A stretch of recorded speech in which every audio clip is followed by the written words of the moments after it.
Hello friends, welcome to Sreelu creations. ఇవాళ వీడియోలో మనము చేపల పులుసు టేస్టీగా ఎలా తయారు చేసుకోవాలో చూసేద్దాము.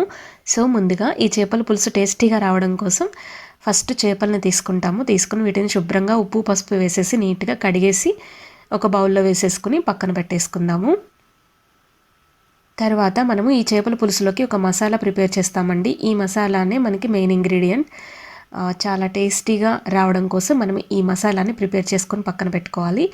సో ముందుగా ఒక స్టవ్ ఆన్ చేసేసి ఒక ప్యాన్ పెట్టుకుని ఇందులో ఒక 2 స్పూన్ల ధనియాలు వేసుకుంటున్నాము. వీటిని డ్రై రోస్ట్ చేసుకోవాలి.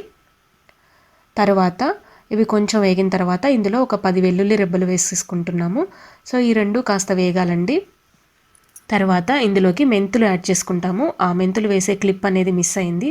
సో మెంతులు ఒక 1/2 స్పూన్ మెంతులు వేసుకుంటాము. చేపల పులుసులోకి మెంతులు వేస్తే టేస్టీగా ఉంటుందండి.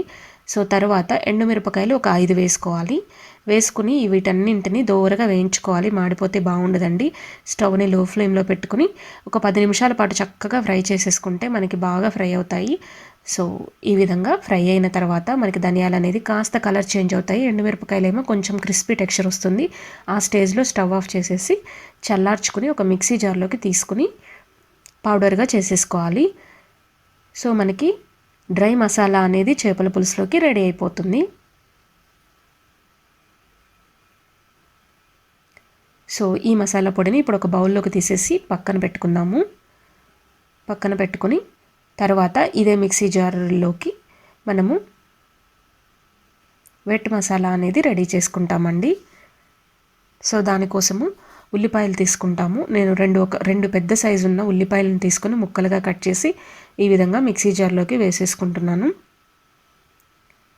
తర్వాత కొబ్బరి అండి, ఒక 10 చిన్న చిన్న సైజు కొబ్బరి ముక్కల్ని వేసేసుకుంటున్నాను. ఇది పచ్చి కొబ్బరి, చాలా టేస్ట్ ఉంటుంది చేపల పులుసులోకి. వేసుకొని దీన్ని మెత్తగా గ్రైండ్ చేసేసుకొని ఇది కూడా పక్కన పెట్టేసుకుందాము. ఇప్పుడు మనకి మసాలాలు రెడీ అయిపోయాయి. ఇప్పుడు పులుసు ప్రాసెస్ని చూసేద్దాం ఎలా ప్రిపేర్ చేసేసుకోవాలో. సో ముందుగా దానికోసం స్టవ్ ఆన్ చేసేసి ఒక ప్యాన్ పెట్టుకుని అందులో మనకి చేపల పులుసుకు సరిపడినంత ఆయిల్ వేసుకోవాలండి. నేనైతే ఒక 1/2 కప్ వేసాను. తర్వాత ఇందులోకి కొన్ని ఉల్లిపాయలు వేసేసుకుంటాము. ఒక 1/2 ఉల్లిపాయ సుమారు చిన్న చిన్న ముక్కలుగా కట్ చేసి వేసుకుంటాము. తర్వాత ఒక 3 పచ్చిమిరపకాయలని ఇలా నిలువుగా చీల్చుకొని వేసుకుంటాము. తర్వాత కరివేపాకు ఒక 2 రెమ్మల కరివేపాకు. చేపల పులుసులోకి కరివేపాకు టేస్ట్ బాగుంటుందండి. సో ఇవి కొంచెం ఫ్రై అయిన తర్వాత ఇందులోకి ఒక టమాటాని సన్నగా ముక్కలుగా కట్ చేసేసి వేసేసుకుని ఈ టమాటా కూడా కాస్త మెత్తబడే వరకు ఫ్రై చేసేసుకోవాలి.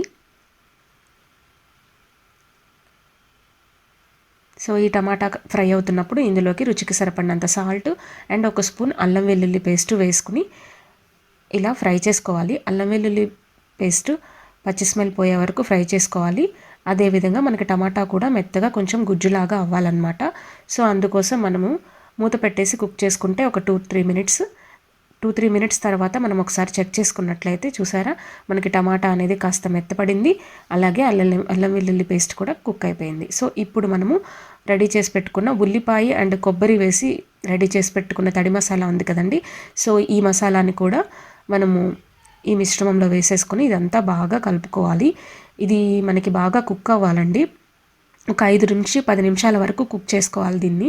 సో ఇది ఒక్కసారి బాగా కలుపుకున్న తర్వాత ఇందులోకి పసుపు యాడ్ చేసుకుంటాము. ఒక 1/2 స్పూన్ వరకు పసుపు పడుతుంది. వేసుకొని చక్కగా ఇదంతా బాగా మిక్స్ చేసేసుకోవాలి. మిక్స్ చేసేసుకొని దీన్ని ఆయిల్ అంతా కొంచెం పైకి తేలే వరకు కొద్దిగా మూత పెట్టేసుకొని ఒక 10 నిమిషాలు కుక్ చేసుకుందాము లో ఫ్లేమ్లో పెట్టుకొని స్టవ్ని. సో 10 నిమిషాల తర్వాత తీసి చూసినట్లయితే మనకి ఈ పేస్ట్ అనేది కొంచెం కుక్ అయిందండి. సో ఈ విధంగా కుక్ అవ్వాలి. కుక్ అయిన తర్వాత ఇందులోకి మనము కారం యాడ్ చేసుకుంటామండి. రుచికి సరిపడినంత కారము.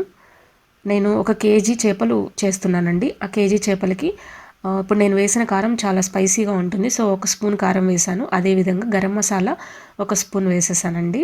వేసేసి ఈ రెండింటిని బాగా కలుపుకోవాలి. కారం కొంచెం ఎక్కువగా ఇష్టపడే వాళ్ళు 2 స్పూన్లు వేసుకోవచ్చండి. తర్వాత ఈ 2 మసాలాలు కాస్త ఫ్రై అయిన తర్వాత చింతపండు వాటర్ యాడ్ చేసుకోవాలి.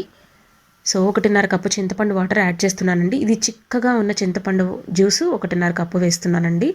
చింతపండు వచ్చి ఒక 2 నిమ్మకాయ సైజ్ అంతా తీసుకుని చింతపండుని వాటర్లో శుభ్రంగా కడిగేసి తర్వాత నానబెట్టుకోవాలి. ఒక 10 నిమిషాలు నానిన తర్వాత మనం చక్కగా జ్యూస్ లాగా స్క్వీజ్ చేసుకుని పిండుకుని చింతపండు గుజ్జు వేసుకోవాలన్నమాట. 1.5 కప్పు చిక్కటిది గుజ్జు వేసేసుకుని అది కాస్త ఒక 3 మినిట్స్ కుక్ అయిన తర్వాత ఇందులోకి అదే కప్పుతో 4 కప్పుల వాటర్ యాడ్ చేసుకుంటాము. ఒకటేసారి యాడ్ చేస్తున్నాను, ఎందుకంటే మనం చేప ముక్కలు వేసిన తర్వాత మళ్ళీ ఇలా కలుపుకోవడానికి వీలవదు కాబట్టి. సో ఇప్పుడే మనం టేస్ట్ కూడా చెక్ చేసుకోవాలండి. పులుసు ఉప్పు పులుపు ఇది టేస్ట్ ఏదన్నా సరిపోలేదంటే ఒకసారి వేసేసుకుని మనము ఈ పులుసు అనేది కాస్త మరగనివ్వాలి, బాగా బాయిల్ అవ్వాలి. ఇలా మసులుతున్నప్పుడు మనము ఇందులోకి చేప ముక్కలని వేసేసుకుంటాము.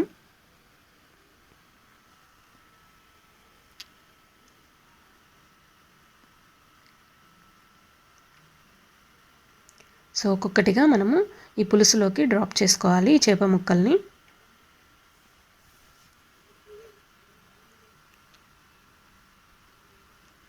ఒకసారి చేప ముక్కలు వేసాము అంటే మనం గరిటె పెట్టి కలపకూడదండి. జస్ట్ మనం అలా సెట్ చేసుకోవాలంతే, ముక్కలు చిదురవుతాయన్నమాట అలా కలపడం వల్ల. ఇప్పుడు జస్ట్ నేను గరిటెతో సెట్ చేస్తున్నాను పులుసులోకి అన్ని ముక్కలు చక్కగా మునిగే వరకు. ఇలా కొంచెం అలా అదిమినట్లుగా ఇలా చేసేసి ఇప్పుడు మనము మూత పెట్టుకుని కుక్ చేసుకోవాలి.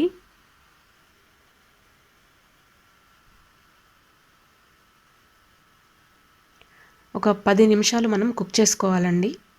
స్టవ్ని మీడియం ఫ్లేమ్ టు లో ఫ్లేమ్లో పెట్టుకుంటూ ఒక 10 నిమిషాలు కుక్ చేసుకుంటే 10 నిమిషాల తర్వాత చూసినట్లయితే మనకి చేప ముక్క ఒక 80% వరకు చక్కగా కుక్ అయిపోయింది. సో ఈ విధంగా కుక్ అయిన తర్వాత మనం ఇందులోకి ముందుగా రెడీ చేసి పెట్టుకున్న ధనియాలు, మెంతులు అండ్ వెల్లుల్లి, ఎండుమిరపకాయల మసాలా పొడి వేసుకుంటాము. ఈ మసాలా చాలా టేస్ట్ని ఇస్తుందండి చేపల పులుసుకి. ఒకసారి ట్రై చేసి చూడండి, నచ్చుతుంది.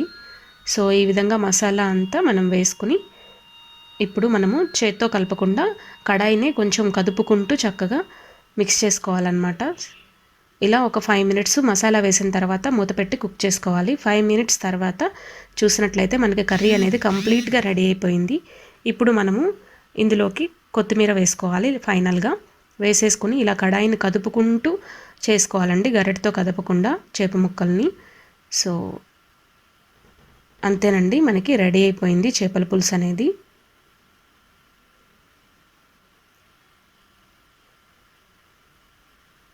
సో ఇప్పుడు ఒక ఫోర్క్తో కూడా చెక్ చేసుకోవచ్చు ముక్క ఉడికింది లేనిది. సో ఇలా చెక్ చేసుకున్న తర్వాత ఉడికిపోయింది అనుకున్న తర్వాత మనము స్టవ్ ఆఫ్ చేసేసి ఒక సర్వింగ్ బౌల్లోకి తీసేసుకోవడమే. అంతేనండి, చేపల పులుసు అనేది టేస్టీగా ఎమ్మీగా రెడీ అయిపోయింది కదా ఫ్రెండ్స్. మీకు ఈ చేపల పులుసు రెసిపీ నచ్చినట్లయితే ప్లీజ్ లైక్ చేయండి, అలాగే షేర్ చేయండి.